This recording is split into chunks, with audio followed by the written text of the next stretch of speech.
Hello doctor साहब, सबसे पहले आपका स्वागत करना चाहेंगे इस सेशन में। ये ब्लैडर हेल्थ अवेयरनेस इनिशिएटिव है जो कि रेडियो सिटी और सन फार्मा लेके आया है, और इसका सिर्फ एक उद्देश्य है कि बी ब्लैडर हेल्दी। ब्लैडर से रिलेटेड बहुत सारी प्रॉब्लम्स होती हैं, बहुत सारे पेशेंट्स होते हैं जो कि सफर करते हैं, लेकिन उनको शायद इतनी ज्यादा नॉलेज नहीं है। कुछ ऐसे भी लोग हैं जिनके ब्लैडर्स में शायद कुछ कुछ सिम्टम्स आ रहे हों, और हम आज बात करने वाले हैं यूरिनरी इनकॉन्टिनेंस के बारे में। और ये क्या होता है, क्या नहीं होता है, ये सबके बारे में सर आपसे बातचीत करेंगे। लेकिन हमें जितने भी लोग फिलहाल देख रहे हैं, एक ऑफिशियल इंट्रोडक्शन हो जाए। हमारे साथ हिस्सा बने इस सेशन का डॉक्टर आदित्य कुमार शर्मा, जो कि कंसल्टेंट यूरोलॉजिस्ट है, यूरो ऑन्कोलॉजिस्ट है एंड रीनल ट्रांसप्लांट सर्जन है at Apollo Medics super speciality hospital Lucknow. Doctor साहब, वंस अगेन नमस्कार एंड गुड इवनिंग डॉक्टर साहब। Thank you Mayank ji, thank you so much for this kind welcome.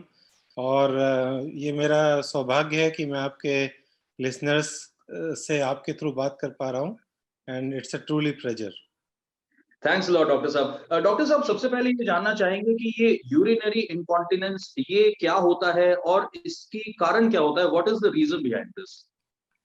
देखिए, urinary incontinence या urinary leakage जैसा कि शब्द अपने आप में एक्सप्लेनेटरी है कि ये कंडीशन जब यूरिन कंट्रोल ना रहे, व्यक्ति को अपने यूरिनेशन पे कंट्रोल ना रहे, तो इसके दो कंडीशन सिचुएशन हो सकती हैं। एक सिचुएशन जिसमें एक ऐसी फीलिंग बनी रहे कि अगर हम जल्दी यूरिन नहीं जाएंगे तो लीकेज हो जाएगा, या जिसमें एग्जैक्टली लीकेज हो जाता है, तो ये कंडीशन यूरिनरी इनकॉन्टिनेंस कहलाती है।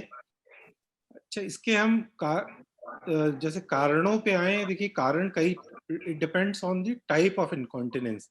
ओके। इसमें प्रमुख एक इनकॉन्टिनेंस है जिसको ओवर एक्टिव ब्लैडर कहते हैं, जो कि ओके। ब्लैडर ओवर एक्टिविटी की वजह से होता है, जिसको अर्जेंसी इनकॉन्टिनेंस कहते हैं। ओके। जैसा कि मैंने बताया कि एक फीलिंग रहे कि हमें यूरिन जाना है, और अगर हम तुरंत नहीं गए तो हमारा यूरिन लीक हो जाएगा, और कई बार जाते जाते लीकेज हो जाता है।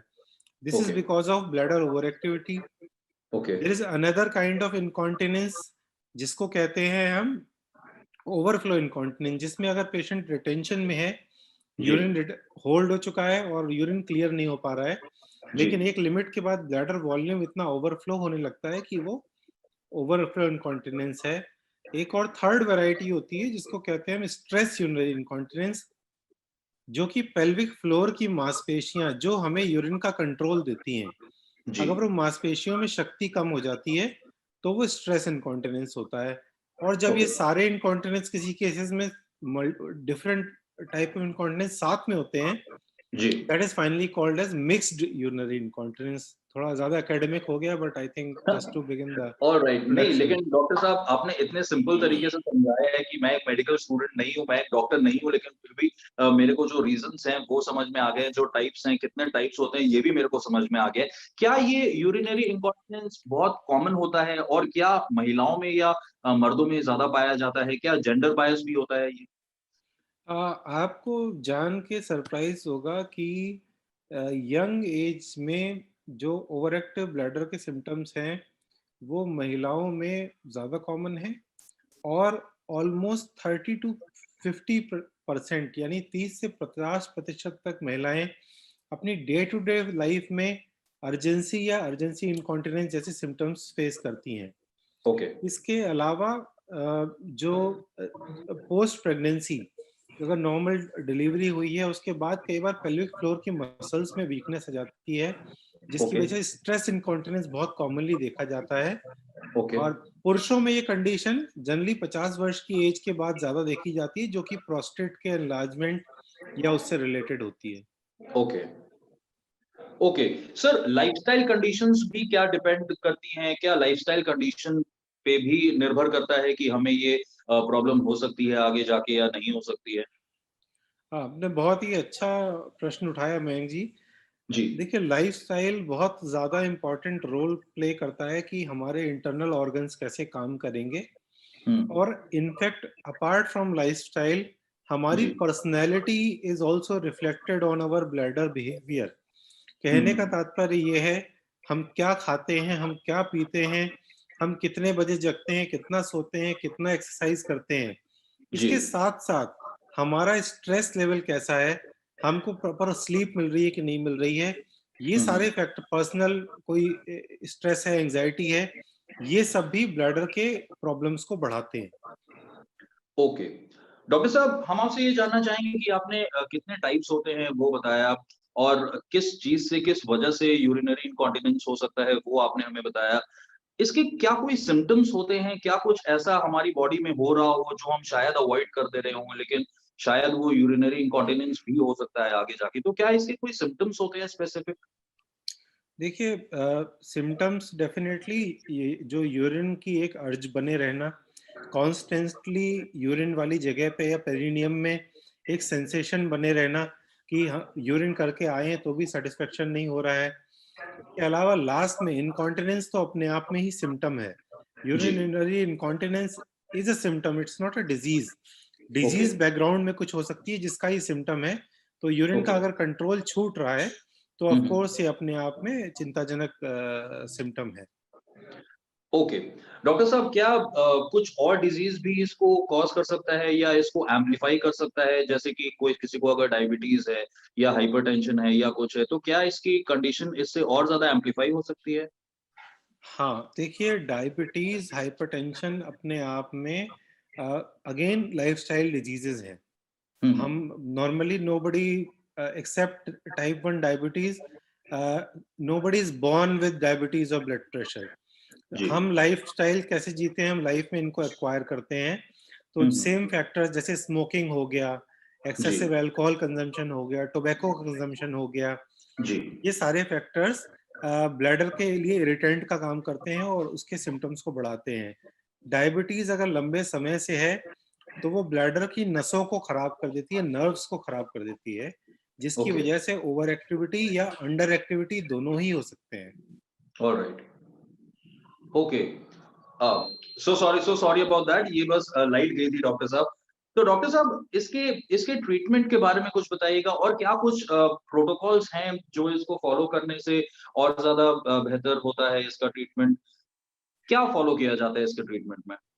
राइट, तो देखिए जो भी व्यक्ति यूरिनरी सिम्टम्स से ग्रसित हो रहे हैं, क्योंकि हुँ, हुँ। यूरिनरी इनकॉन्टिनेंस अकेले भी हो सकता है, इसके अलावा बाकी यूरिनरी सिम्टम जैसे मैंने बताया, अर्जेंसी हो रही है या जी, खांसने छींकने में यूरिन लीकेज हो जा रहा है, जी, या रात में बहुत बार यूरिनेशन के लिए उठना पड़ रहा है, जी। आपकी नींद नहीं पूरी हो रही है, हुँ, तो हुँ। ये सारे आपके सिम्टम आ रहे हैं, तो इसके लिए तो पहले एक प्राइमरी वर्कअप होना ज़रूरी है।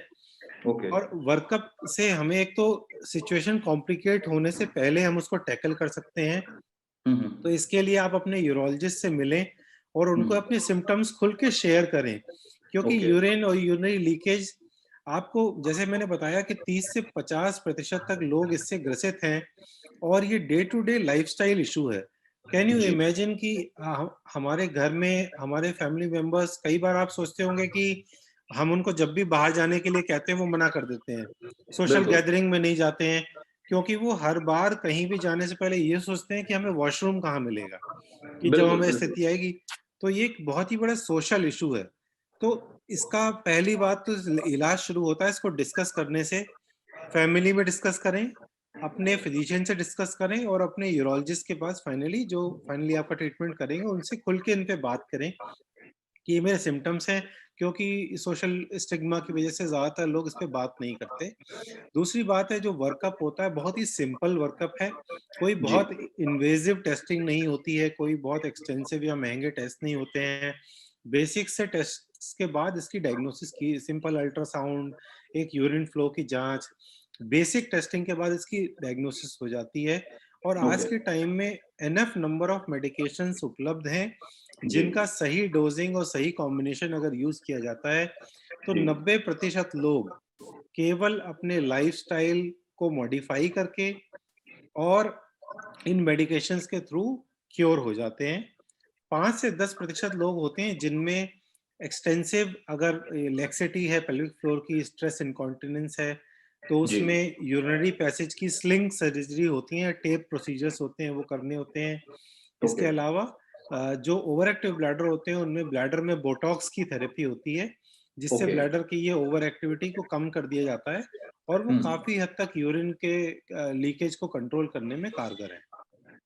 ओके, डॉक्टर साहब आपने ये जो बात बताई है स्पेशली जो आपने ये लास्ट वाला जो ट्रीटमेंट के दौरान आपने बहुत सारी बातें बताई। अब मेरे को समझ में आया है कि हमारी फैमिली में भी बहुत सारी महिलाएँ हैं जिनको ये प्रॉब्लम है, लेकिन वो आज तक उन्होंने अपने डॉक्टर्स के साथ इस चीज़ को डिस्कस नहीं किया, उन्होंने बस ये सोचा कि ये एक नॉर्मल सी प्रॉब्लम है, ओल्ड एज में हो जाती है। डॉक्टर साहब अगर रिकवरी की बात करें, तो कितने परसेंट चांसेस हैं कि जो पेशेंट है या जो इंडिविजुअल है, वो रिकवर हो जाएगा, 100% ठीक हो जाएगा?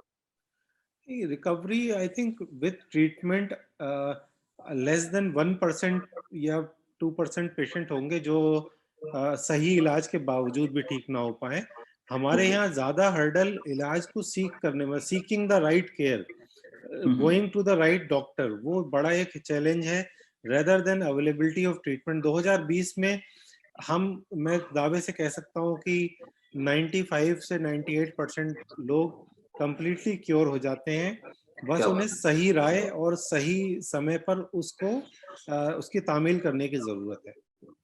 क्या बात है, क्या बात है! तो डॉक्टर साहब आपने समय निकाला और आपने इतनी सारी बातचीत बताई यूरिनरी इन्कॉन्टिनेंस के बारे में and it was a new term for me and to be frank मैं भी यही सोचता था कि ये बस एक ओल्ड एज के साथ एक जनरल सा फिनोमेना है। लेकिन इस पूरे इंटरव्यू के बाद बहुत सारी चीज़ें मेरे को भी क्लियर हुई हैं। उसके लिए बहुत-बहुत शुक्रिया। Thanks a lot doctor. Radio city के लिसनर्स के लिए और जितने भी लोग फिलहाल इस सेशन को देख रहे हैं, उनके लिए क्या मैसेज होगा आपका? देखिए, thank you so much and ये मौका देने के लिए मुझे। लास्ट मैसेज मेरा यही होगा, देखिए, nothing is better than prevention. So hmm, hmm. Prevention starts जब आपको दिक्कत नहीं है, तो जी, अपने लाइफस्टाइल को सही रखें, एक्सरसाइज करें, फ्रूट्स का कंजम्पशन बढ़ाएं अपनी डाइट में, ओके। और अपने मेडिटेशन या अन्य माध्यम से सोशलाइज करके, दोस्तों के साथ रह के अपने मस्तिष्क की एंजाइटी को कम करें। हम बहुत स्ट्रेसफुल माहौल में आजकल जीते हैं, तो जी, ये सब बीमारियों के शुरुआत का कारण है। My only motto is to keep patients out of hospital. So I would prefer कि आप प्रिकॉशन और प्रिवेंशन पे ज़्यादा ध्यान दें, but at the same time अगर प्रॉब्लम हो गई है तो आंखें ना बंद करें। दिक्कत कोई क्योरेबल है, इस पे बात करने और इसके लिए आप मेडिकल हेल्प सीख करें, और यही मेरा आपके लिए संदेश है। Thank you so much. क्या बात है, क्या बात है! डॉक्टर साहब थैंक्स अ लॉट बस जाते-जाते आपसे बस एक चीज़ और क्लियर करना चाहेंगे। अभी आपने फ्रूट्स के सेवन के बारे में बात की, तो क्या कोई पर्टिकुलर काइंड ऑफ फ्रूट है जो हमें प्रेफ़र करना चाहिए या कोई पर्टिकुलर काइंड ऑफ फ्रूट है जो हमें इस कंडीशन में अवॉइड करना चाहिए? हाँ, मयंक जी, मैं आपको बहुत ही निराश करूंगा इस उत्तर में, क्योंकि ये इसका उत्तर बहुत सिंपल है। सीजनल फल खाएं, कोई एग्जॉटिक फ्रूट की जरूरत नहीं है। तो जो सीजन में फल आ रहा है, एक नेचर की इतनी अच्छी व्यवस्था है कि जो सीजनल फल खाएंगे वो बेस्ट है। कोई दिक्कत नहीं है, कोई विशेष एग्जॉटिक या इम्पोर्टेड फ्रूट खाने की जरूरत नहीं है। जब अमरूद आए तो अमरूद खाएं, जब आम आए आम खाएं। All the क्या fruits have got enough antioxidants and they are very good for our health. क्या बात है! ऑलराइट डॉक्टर साहब thanks a lot for this lovely session doctor. It was a pleasure talking to you doctor. Thank you so much. Radio City.